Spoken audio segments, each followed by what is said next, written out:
Good day, I'm Jhan and my group and I are going to present to you 5 of the basic first aids. Among these are bleeding, burns, choking, food poisoning, and fainting.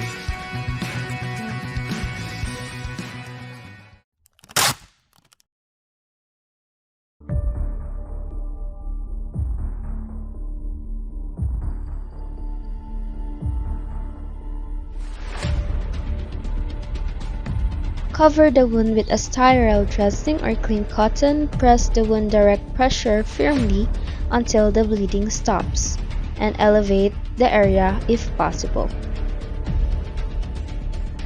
Next, lay the victim down and secure the dressing bandage to the wound firmly and not too tightly.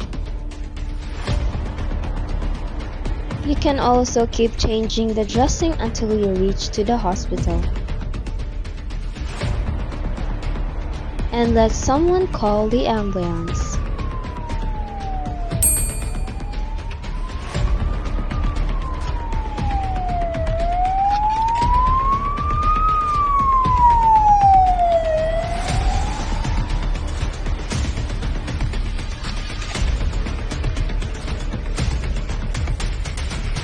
Support the wounded part and monitor the victim.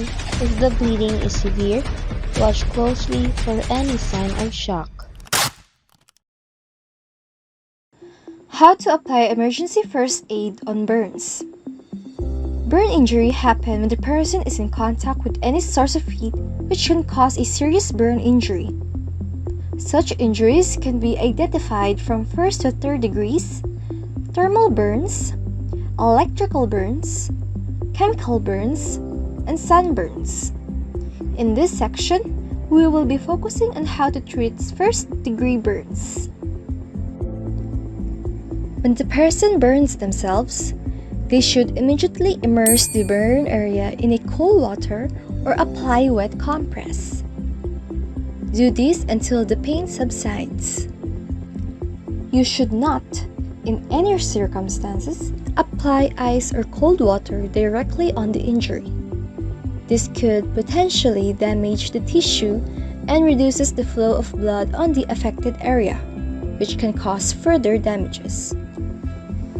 Quickly remove any watches, rings, or jewelry from the burn area to avoid swelling and tightening on the skin. This is optional, but you can apply petroleum jelly or Vaseline 2 to 3 times a day. You should avoid applying ointments, toothpaste, or butter onto the burn as they may cause an infection. Beyond this, any serious burn injuries should be handled by medical professionals or call your nearest LGUs and ambulances. In hindsight, we should all educate ourselves in knowing basic first aid to prevent injuries and illnesses and ultimately save lives as well in the future.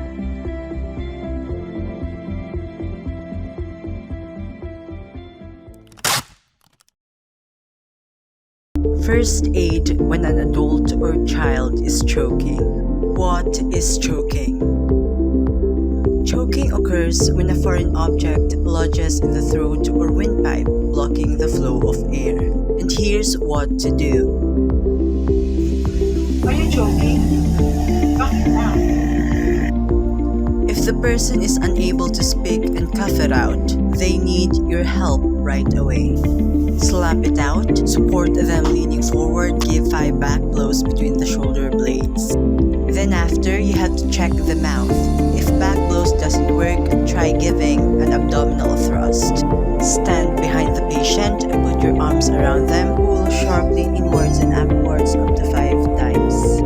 Then check the mouth again. If there is too much choking, call 911. Keep repeating the 5 back slap and 5 abdominal thrusts until the rescuers arrived. Fainting is when someone briefly becomes unresponsive because there is not enough blood flowing to the brain. People often faint as a reaction to pain, exhaustion, hunger, and emotional stress. When someone faints, their pulse will slow right down, but it usually picks up again quickly and goes back to normal. If someone who's fainted and continue to be unresponsive after a few minutes, then this could be more serious. There are 3 key signs of someone who has fainted. They have a brief period of unresponsiveness, causing them to fall to the ground. They may have a slow pulse, their skin may be pale, cold, and sweaty.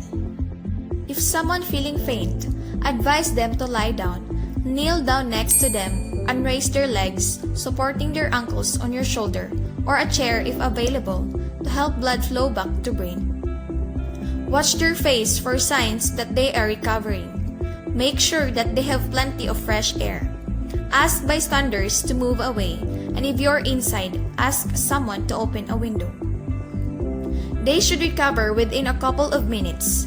As they recover, reassure them and help them to sit up slowly when they are feeling better. If they don't become responsive again quickly, open their airway, check their breathing, and prepare to treat someone who is unresponsive. So remember, when someone's feeling faint, lie them down, raise their legs, make sure they have plenty of fresh air, and when they recover and are feeling better, help them to sit up slowly. If they remain unresponsive, prepare to treat an unresponsive casualty. And that's how help someone who's feeling faint and has fainted. Food poisoning symptoms, which can start within hours of eating contaminated food, often include nausea, vomiting, or diarrhea.